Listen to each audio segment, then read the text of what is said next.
हम बात करेंगे रिफ्रैक्टिव इंडेक्स के बारे में। किसके बारे में? रिफ्रैक्टिव इंडेक्स के बारे में। क्या होता है रिफ्रैक्टिव इंडेक्स? तो रिफ्रैक्टिव इंडेक्स को हम रिप्रेजेंट करते हैं म्यू से। किससे भाई? म्यू। बहुत से लोग इसको एन से भी रिप्रेजेंट करते हैं। किससे? एन से। अब यहाँ पर इसका मतलब क्या है, ये क्या काम में आता है, हमको क्या बताता है, उसको पढ़ने से पहले इस चीज को डिस्कस कर ले कि भाई मीडियम कैसे क्या होता है। तो मीडियम यहाँ पे हमारे हिसाब से दो तरह के होते हैं। दो तरह के मीडियम के लिए एक रेयर मीडियम है, दूसरा डेंसर मीडियम है।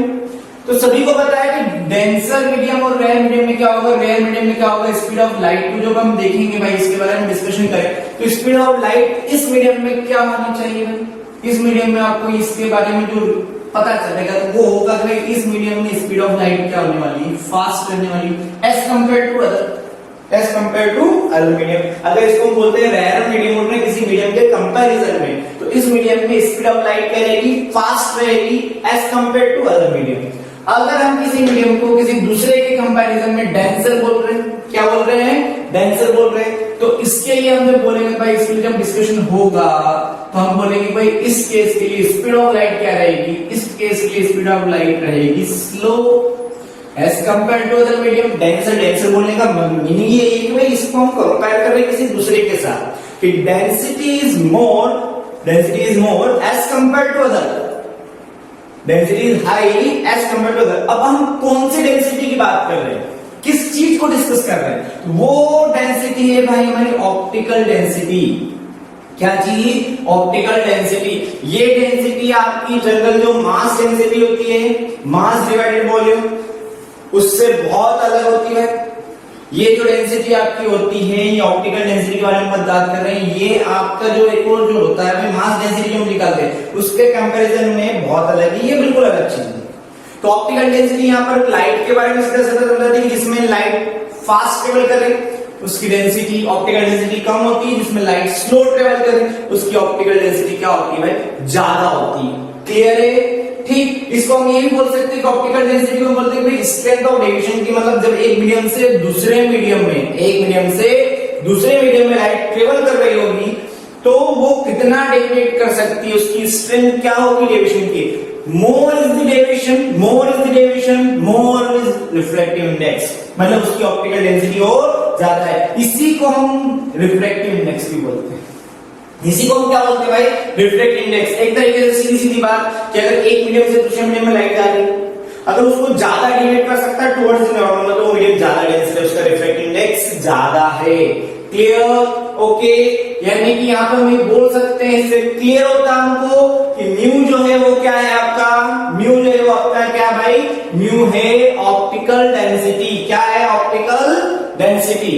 चलिए अभी हमने डिस्कस किया तो वेलोसिटी का जो रिलेशन यानी स्पीड ऑफ लाइट का रिलेशन किसके साथ, रिफ्रैक्टिव इंडेक्स या ऑप्टिकल डेंसिटी या स्ट्रेंथ ऑफ डेविएशन के साथ अगर हम देखें तो क्या मिलता है, इनवर्सली प्रोपोर्शनल। क्या होता है बेटा, इनवर्सली प्रोपोर्शनल रिलेशन। कि जैसे जैसे रिफ्रैक्टिव इंडेक्स यानी कि ऑप्टिकल डेंसिटी बढ़ाते जाएंगे, ऑप्टिकल डेंसिटी क्या करते जाएंगे, बढ़ाते जाएंगे, पार्टिकल पास होंगे, लाइट को ज्यादा लंबा करना पड़ेगा, लाइट की स्पीड क्या होने लगेगी, डिक्रीज होने लगेगी मतलब इनवर्स रिलेशन। जैसे जैसे ऑप्टिकल डेंसिटी कम होती जाएगी, पार्टिकल्स दूर होते जाएंगे, वेलोसिटी बढ़ जाएगी, लाइट को किसी से लड़ना भिड़ना नहीं पड़ेगा, लाइट फास्ट ट्रेवल कर जाएगी। क्लियर सभी को? ओके। तो समझते हैं इसको एक एग्जांपल से, थोड़ा सा इनके बीच में रिलेशन निकालते हैं, देखते हैं। ठीक। रिलेटिव रिफ्रैक्टिव इंडेक्स क्या होता है इसको भी समझ लेते हैं। चलिए तो सपोज कीजिए कि यहाँ पे हमारे पास दो मीडियम थे, एक था मीडियम 1 एक था मीडियम 2। इसका रिफ्रैक्टिव इंडेक्स 1, इसका रिफ्रैक्टिव इंडेक्स 2। इसका रिफ्रैक्टिव इंडेक्स कितना भाई 1, इसका रिफ्रैक्टिव इंडेक्स कितना 2। देयरफॉर अगर लाइट को इस मीडियम से ट्रेवल करवाते हैं इस मीडियम में, ठीक है, सपोज करो इसका ये ओरिजिनल पाथ था, डेविएटर इधर भी जा सकती है, हम इसका आउटर पाथ नहीं बना रहे। यहां पर स्पीड मान लेते हैं 1, यहां पर इसकी स्पीड ले लेते हैं 2। ओके। देयरफॉर यहां पर अगर इनके बीच में रिलेशन, यहां पर इनके बीच में अगर रिलेशन कैसा है, इनवर्स रिलेशन, तो क्या मैं ये करूं μ1 बाय μ2, क्या लिखूं μ1 बाय μ2। तो μ1 का इनवर्सली प्रोपोर्शनल क्या होगा भाई, अगर यहां पर रिलेशन निकालें तो 1 बाय v1 μ2 का क्या आ जाएगा v2। क्लियर, ये होगी यहाँ पे स्पीड का रिलेशन। ओके, चलिए अब यहां पर अगर हमको रिफ्रैक्टिव इंडेक्स निकालना है, दोनों का कंपैरिजन करना है, दोनों का क्या करना है, कंपैरिजन करना है, रिलेटिव रिफ्रैक्टिव इंडेक्स निकालना है। तो यहां पर हम बात कर रहे हैं, यहां पर हम बात कर रहे हैं रिलेटिव रिफ्रैक्टिव इंडेक्स की। किसकी बात, रिलेटिव रिफ्रैक्टिव इंडेक्स। तो रिलेट, तो भाई इन दोनों में क्या रिलेशन है, इन दोनों में रिलेशन है कि हमने फाइंड किया है refractive index of 1, refractive index of 1 with respect to 2, with respect to 2। तो ये हमको क्या मिलेगा, v2 by v1। और इसको उल्टा अगर कर देते हैं भाई, इसको इनवर्स ले लेते हैं, इसका इनवर्स ले लेते हैं, तो हम अगर बोले कि refractive index of 2, refractive index of 2 with respect to 1, refractive index of 2, इस तरीके से इसको रेसिप्रोकल करेंगे भाई। तो यहां पर मिलेगा हमको v1 by v2, v1 by v2। Clear भाई, आप थोड़ा सा अगर शॉर्ट ट्रिक इसकी देखने जाएंगे, किसी का रिफ्रैक्टिव इंडेक्स निकाल रहे हैं, किया वेलोसिटी भाई, जिसको यहां पे रखा उसकी वेलोसिटी ऊपर ले लो, जिसको यहां पे रखा उसकी वेलोसिटी क्या ले लो, नीचे ले लो। बड़ा आसान है, छोटी सी शॉर्ट ट्रिक लगा सकते हो। ठीक है, क्लियर, इसमें कोई प्रॉब्लम। इसका एक एग्जांपल ले लेते हैं जो कि एनसीईआरटी एग्जांपल में अवेलेबल भी है। ओके, चलो स्टार्ट करते हैं। इसका एग्जांपल देखते हैं क्या है। एक छोटा सा एग्जांपल हमको बोला जाता है कि भाई स्पीड ऑफ लाइट जो होती है, एक्चुअल में जो ध्यान रखना है, एक्चुअल में स्पीड ऑफ लाइट जो होती है वो सबसे फास्ट है, दुनिया की फास्टेस्ट स्पीड अगर किसी चीज की हम बोले तो वो होती है स्पीड ऑफ लाइट। ये चीज एक बार दिमाग में फिट कर लेना कि दुनिया में अगर सबसे फास्ट कुछ है, दुनिया में सबसे फास्ट अगर कुछ है तो वो है स्पीड ऑफ लाइट। इससे ज्यादा फास्ट कुछ नहीं, इससे ज्यादा फास्ट कुछ नहीं। दुनिया में सारी डिस्टेंसेस को अगर हम मेजर भी करते हैं, शायद इसमें मेजर करते हैं, ये सबसे फास्ट है।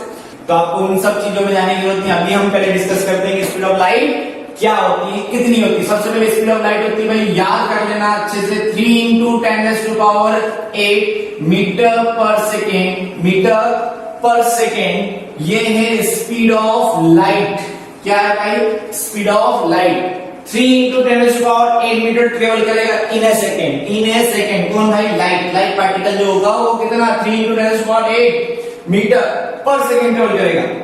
ओके, ये लाइट इस स्पीड से ट्रेवल करती है, आपको क्लियर हो जाना चाहिए। एग्जांपल लेते हैं हम।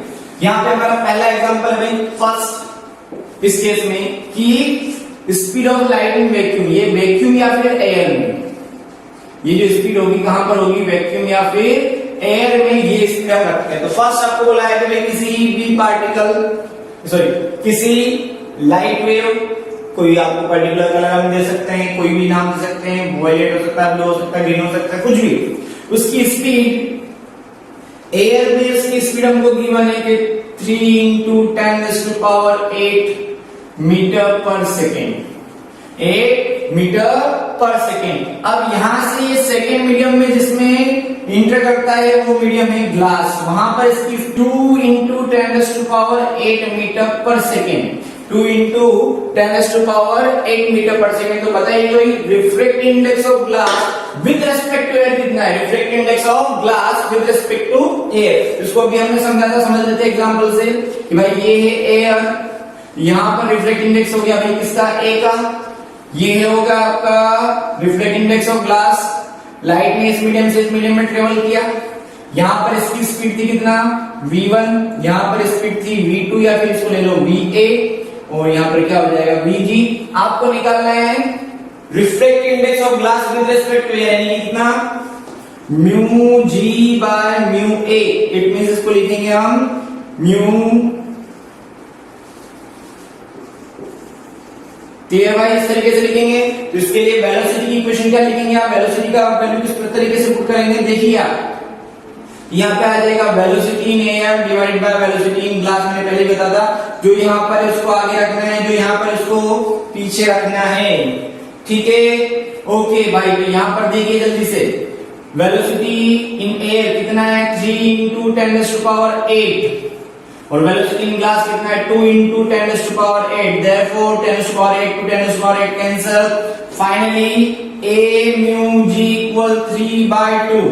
So this is the refractive index of glass with respect to air 3 by 2 1.5. Okay clear. Refractive index क्या है समझ में आया। ओके नेक्स्ट टॉपिक स्टार्ट करेंगे उसके बाद। ओके तो नेक्स्ट टॉपिक स्टार्ट करते हैं। नेक्स्ट टॉपिक है आपका Snell's law. Snell's law, Snell नाम के साइंटिस्ट ने भाई लाइट के वन मीडियम से दूसरे अदर मीडियम में जाने के लिए एक लॉ दिया था, इसको हम बोलते हैं स्नेल्स लॉ।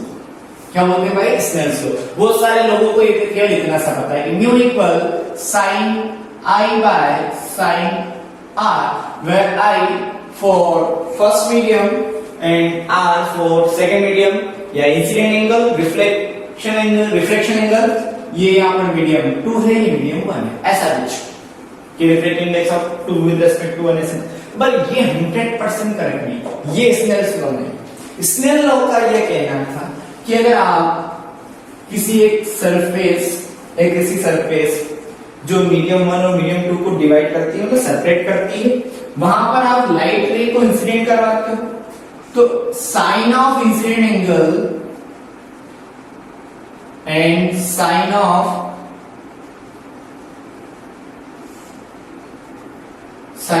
रिफ्रैक्शन एंगल, अगर ये मान लो डेंसर है और ये रेयर है, ये डेंसर है, तो ये sine of angle R divided by sin of angle I divided by sin of angle R। First case के लिए यहां पर इसको हम बोल देते हैं I1, यहां पर इसको हमने बोला I2, ये I, ये R, ठीक है। और यहां पे मतलब एक I1 लिया हमने, यहां पे दूसरा एंगल थोड़ा सा इसको बढ़ाया, थोड़ा सा एंगल हमने और बढ़ाया,